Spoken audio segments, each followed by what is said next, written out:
is the incentive of rich businesses to care about the environment? And I guess their incentive is they want to see increased growth and they don't want the population of the earth going backwards.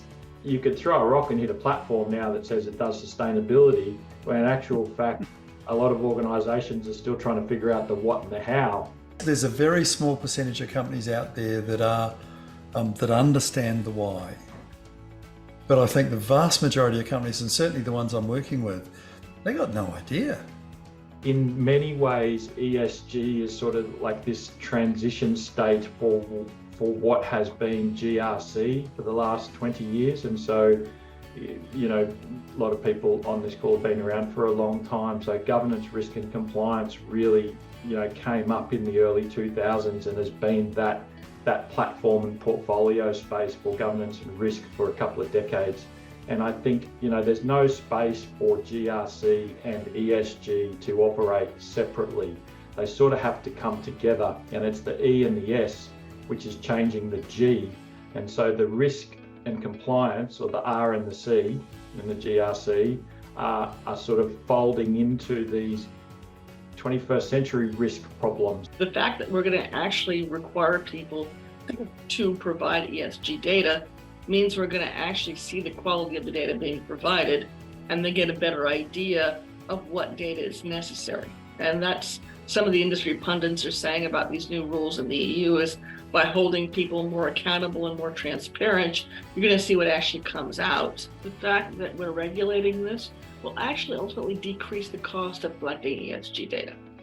Because then you have a better idea of what it is you're actually having to collect, so you become more efficient at it, which then reduces the cost of collection.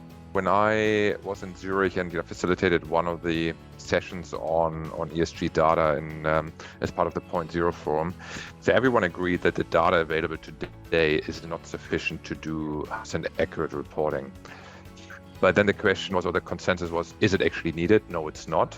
As long as you're transparent of the methodology that you follow and you're consistent in how you report on a period by period basis, that you can at least be consistent on the trend. I mean, you look at the States, you look at China, you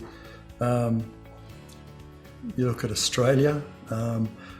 Where is the active work on regulation that's actually going to make a difference to organisations? That means they have to do something different. And I'm just sitting in New Zealand at the moment. I think ESG has kind of just disappeared off the radar because of the election we got coming up.